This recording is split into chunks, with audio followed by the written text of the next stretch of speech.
Bienvenidos a un nuevo capítulo de la Cátedra de la Santanderianidad.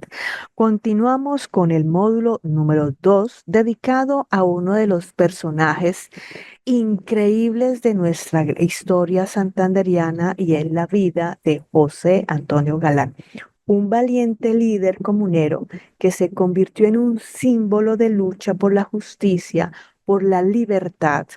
Y a través de este episodio conoceremos su legado, sus ideales, de alguna manera su pensamiento, y cómo, siendo muy juicioso, recibiendo instrucciones y al mismo tiempo también acatar las instrucciones de regresarse nuevamente a su terruño, lamentablemente fue de las personas que injustamente fue una muerte muy lamentable.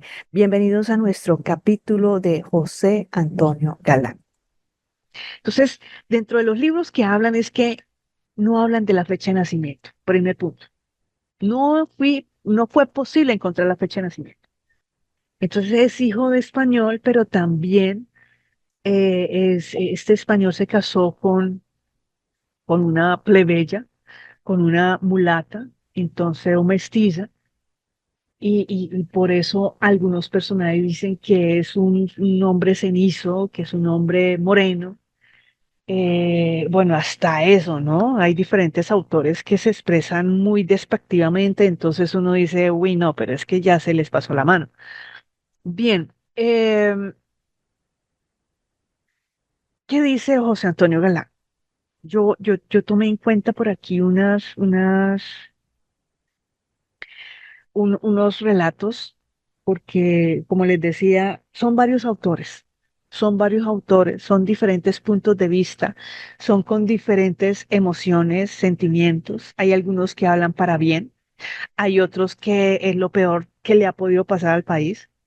Y yo realmente me quedo con ese sentimiento de que fue un personaje, eh, digamos, a través de la historia, uno ve, a medida que yo iba leyendo, surgió, surgió como esa comparación con otro personaje histórico, que es William Wallace, que es un personaje escocés. Hay una película de eso, ¿no? Ya las personas que me conocen o que no, el, me gustan mucho las películas, y una de las películas se llama Corazón Valiente.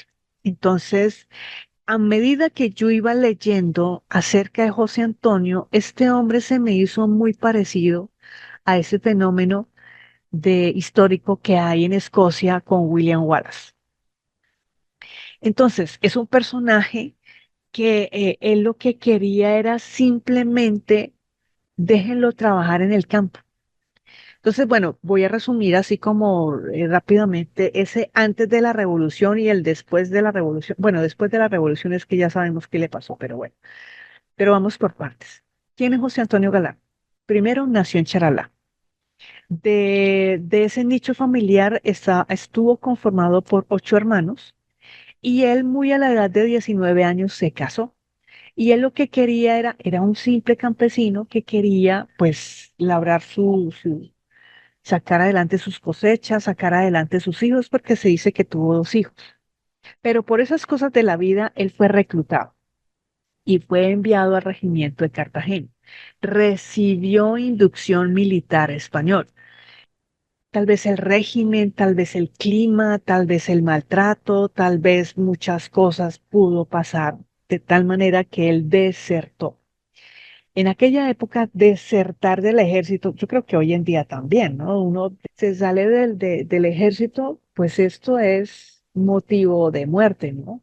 Entonces, él se voló y regresó a su terruño, y habla acerca de, hay un libro, el libro que yo voy a referenciar es un libro que me llamó mucho la atención porque se publicó en el año de 1905 y se llama Los Comuneros, de la Biblioteca de Historia Nacional, volumen 4. Y son conformados por diferentes autores. Para mí era un honor tener un libro así y de ahí saqué algunos aparte y por eso les estoy contando.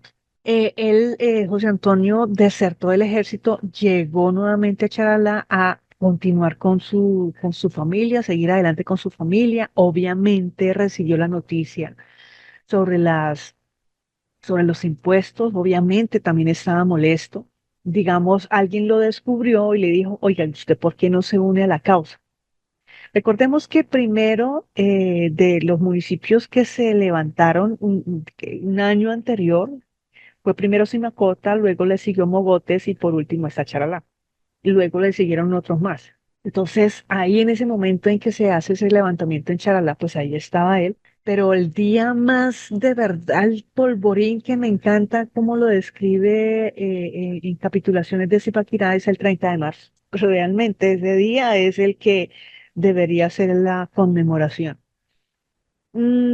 Está esta revuelta y lo que entiendo o el éxito de esta revolución es que había alguien que la tenía clara.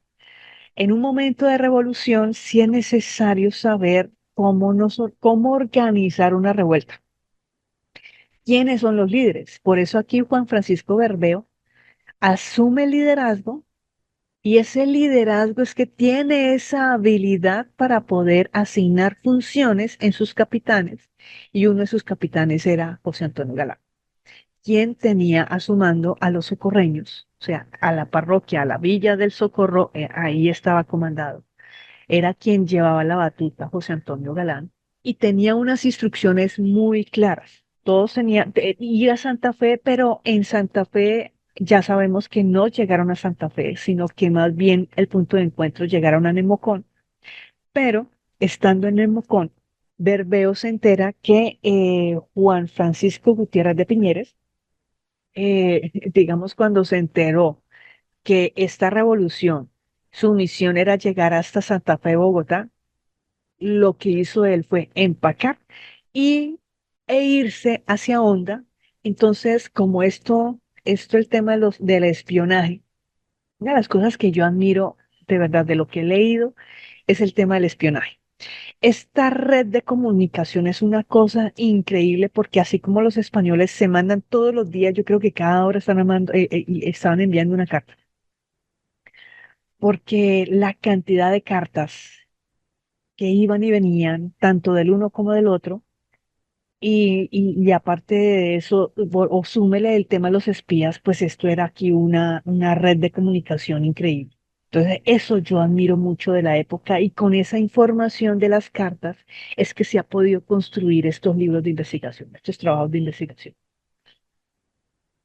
Bien, cuando Bermeo llegó a Nemocón, se encontraron con sus capitanes, se enteró al mismo tiempo que el señor Piñeres, Juan Francisco Gutiérrez de Piñeres, se fue para Honda, entonces le encomendó la misión a José Antonio Galán para que le cerrara el paso. Entonces él, claro, él asumió, recibe instrucciones claras de Bermeo de ir a encontrarse con este señor Piñeres para, o un hecho, cerrarle el paso al tema de comunicaciones a Piñeres, y él lo hizo. Por eso en este libro de los comuneros de 1905, ahí data cada paso. Entonces él llega a Facatativá, luego llega a Guaduas, luego va llegando, acercándose incluso a Honda. Y a medida que iba pasando ese paso a paso, pues iba llevando también la revolución y se iban sumando más hombres a la causa, pero su misión era clara, ir a cortarle el paso a Piñeres. Entonces su forma de hacer, su forma de actuar, su forma de proceder pues a los parroquianos, a los españoles, a- hay personas que sí le aceptaban como su forma de ser, hay personas que no. Entonces, en este libro describen los puntos de vista tanto del uno como del otro. Lo interesante acá es que estando José Antonio en Guaduas, Piñeres se entera que José Antonio va detrás de él. Hay un párrafo. El visitador regente, al tener noticia del anuncio de Galán sobre su marcha para Honda, se sintió sobrecogido de tal terror que hizo desarmar a sus 400 hombres y a las 11 de la mañana del día siguiente, que era el 11 de junio, huyó para Cartagena en un champán, manejado por dos bogas y acompañado solo por dos criados. Tanto era el miedo que le inspiraba Galán y los comuneros por las calumnias que circulaban contra ellos. Verdad es que los comuneros le tenían mucha hazaña por haber elevado y multiplicado las contribuciones de los pueblos, pero también lo es indudablemente que si lo hubiera capturado y hubiera dado un pasaporte para España a fin de que fuera a gozar allí tranquilamente de su posición y de su riqueza. Sí, esto estaba aquí pensando que si era capturado, pues simplemente lo iba a sobornar dándole como un pasaporte para llevarlo a España. Bueno, el punto es que aquí en este fragmento habla de que Piñeres le tenía miedo, o sea, era de Galán en diferentes municipios. Iba infundando como ese miedo, ese terror, y por eso los españoles estaban muy preocupados. El 5 de junio se firmaron las capitulaciones, se llegó a un acuerdo, pero alguien le informó a José Antonio Galán que ya se habían firmado las capitulaciones. Pues no, ese chisme llegó tarde. Entonces, este hombre seguía y seguía a tal punto que cuando ya se enteró que no pudo alcanzar a Piñeres, pues lo que hizo fue continuar, incluso el libro habla que llegó hasta Neiva, incluso ya estando en Neiva, llegó por fin el mensajero y le dijo, oiga, mire, ¿qué manda a decir el señor Berbeo? Que ya no más, que ya se firmaron las capitulaciones, que por favor se regrese. Estamos hablando de un 1 de agosto, o sea, principio del mes de agosto, que es cuando se entera. Me llama mucho la atención porque este hombre se demoraron mucho en avisarle. Entonces, el 5 de junio se firmaron las capitulaciones y duró junio, julio, parte de agosto, y él continuaba con esa, digamos así, conquista de otras parroquias, y mientras como que recibía la noticia a ver qué otras cosas se podía hacer, pensando, ¿no? Eso de ponerse uno en los zapatos de José Antonio, ¿no? Continuar en algún momento recibirá nuevas órdenes, pero mire que pasó mucho tiempo. Entonces, bueno, cuando recibe esas noticias, él se devuelve y entrega todo lo que dice algunos autores que es un ladrón. Otros autores hablan que él es un bandolero, otros son un héroe. Esto lo mismo sucedió hay un personaje también en Santander, hay muchos personajes, pero también se parece mucho a Efraín González, que también en su momento tendré que hablar de él porque también para algunos era un asesino vil, terrible, para otros es un héroe, otros es un bandolero. Entonces lo mismo sucedió con José Antonio Galán.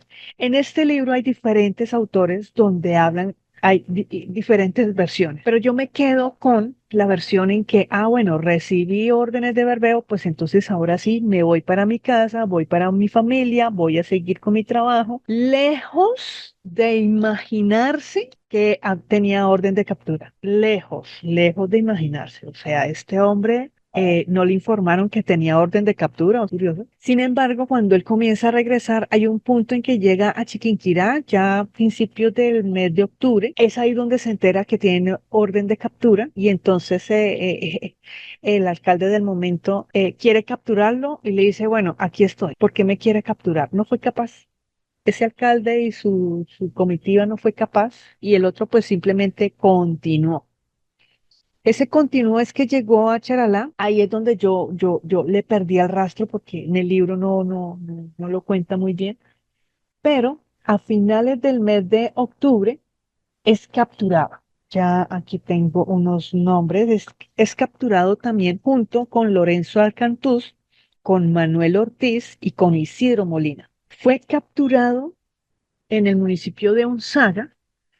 Fue capturado a finales del mes de octubre de 1781, o sea, es que no hubo como el tiempo de montar otra vez como la revolución. Digamos, esos son como los baches en la historia es que queda uno como así. En algunos libros dice que cuando llegó al municipio de Charalá, pues él formó parte de esa segunda revuelta y que no hubo tanta acogida por los españoles, sino que más bien este segundo levantamiento fue por los campesinos.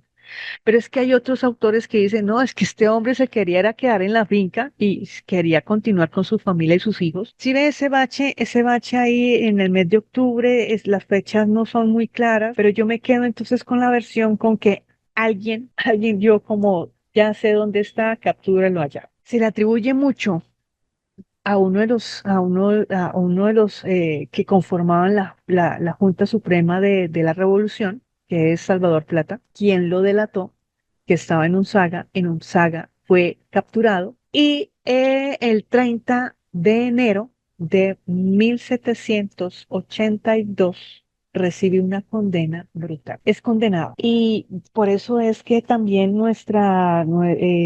digamos, cada vez que nos referimos a José Antonio Galán, fue la forma tan brutal como lo mataron. Eso es la vieja usanza del Imperio Romano, que esto ha pasado de generación en generación, digamos de imperio a imperio. Y la mejor forma de recibir escarmiento es a través de unas muertes tan crueles. Entonces, ¿cómo fue la muerte de José Antonio Galán?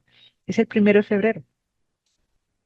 Lo arrastraron como un reo, lo arrastraron como lo peor de lo peor, cuando realmente dentro de lo que escribe el doctor Willman es que el mismo Juan Francisco Berbeo lo admiraba por esas habilidades y destrezas en la parte militar y en cumplimiento de órdenes y de hacer las cosas como correctamente, un hombre honorable, un hombre que fiel a la causa, pero aquí es tratado como lo peor de lo peor.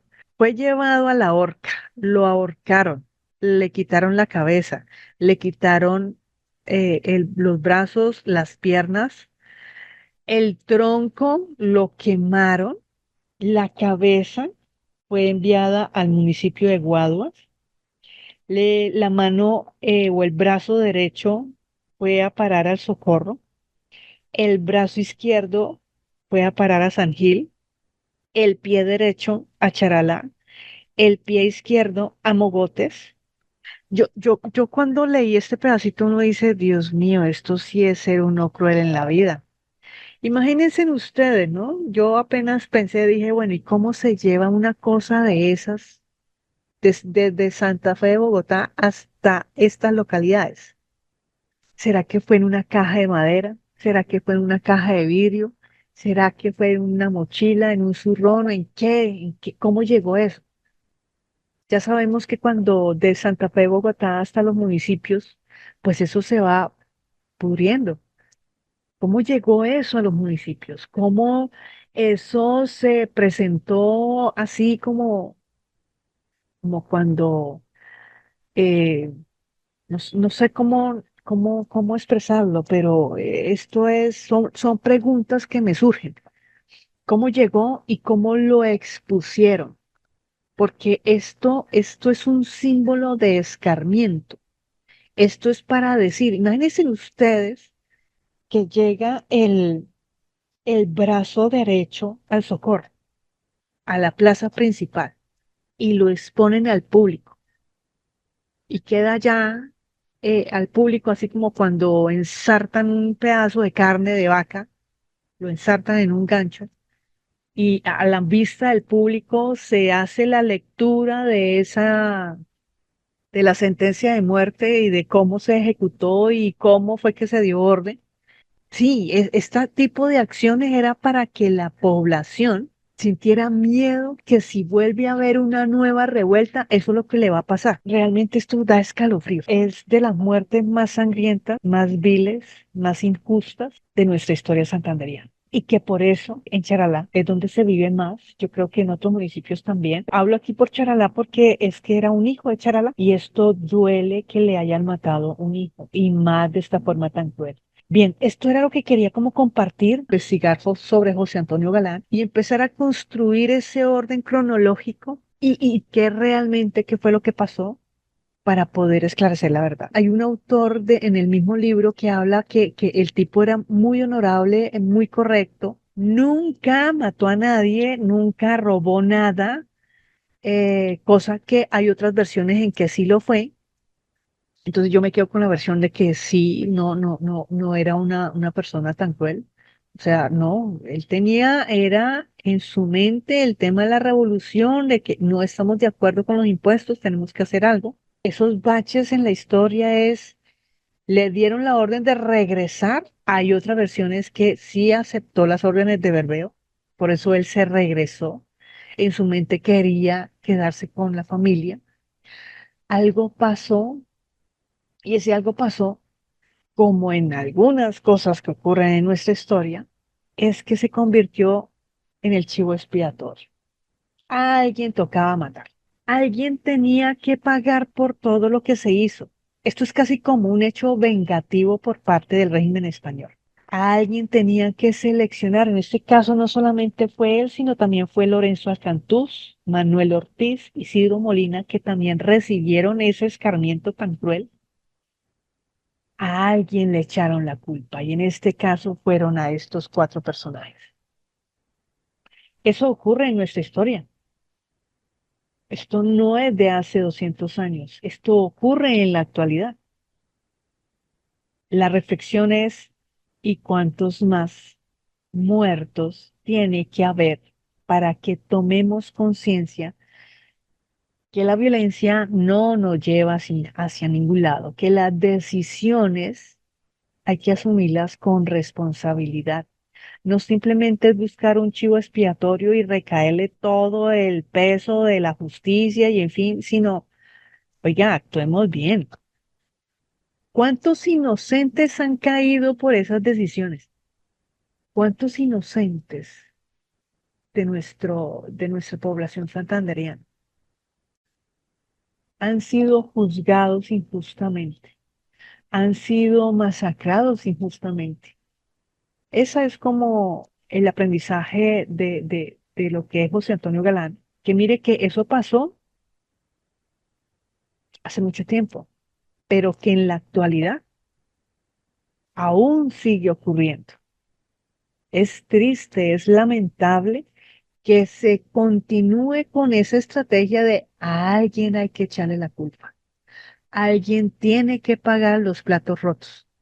Entonces, de esta manera yo termino esta intervención.